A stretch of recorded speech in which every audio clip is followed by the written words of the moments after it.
أعوذ بالله من الشيطان الرجيم. بسم الله الرحمن الرحیم.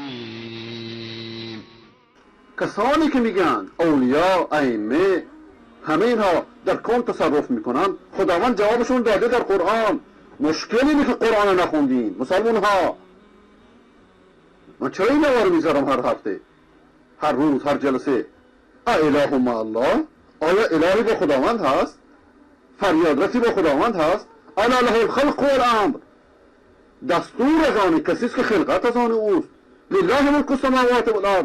ملکیت آسمان ها و زمین از آن خداست. دهها و صدها یم سال اینها که بابا تقدیر، تصرف، همه چیز از آن خداست.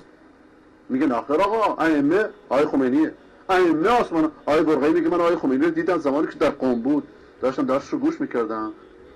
من رفتم گوش کردم، این آقا درس میده، تو درسش میگه که اگه ائمه ستاره ها را فوت کنن باد میبرشون. میگفت من خودم خرافی بودم اون موقع، من خودم خرافی بودم، ولی اون موقع من فهمیدم که آقا خیلی خرافیه. خدا رحمتش کنه، این آقا خیلی خرافیه. الان چی؟ ببینید ملت ها که تصور میکرد زمان شاه حداقل مردم با اروپا آشنا میشدن، با علم، با یعنی با چیزی از جهان آشنا میشدن. الان چی؟ مهندس یارو، مهندس دکتر میره دم میگه تخ تخ تخ به زنجیر میزنه. برای که کانال های پیشرفت شده چی؟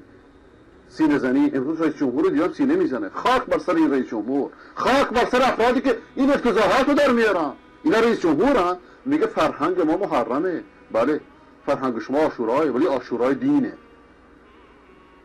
عاشورای بدعته. به این خاطر که کشور رو به این بدبختی نشوندی. البته این آقا که نمیدونه اصلا موضوع چیه، همجور علکی حرف میزنه، این کوکش کردن. دقت میکنی؟ وقتی عالماشو من این حرفا تو با علماشون زدم، چه عرض کنم؟ جز یک مشت فریبکاری. آقا وحدت تا چی شد میشه میزن صحرا کربلا، وحدت دروغ ها.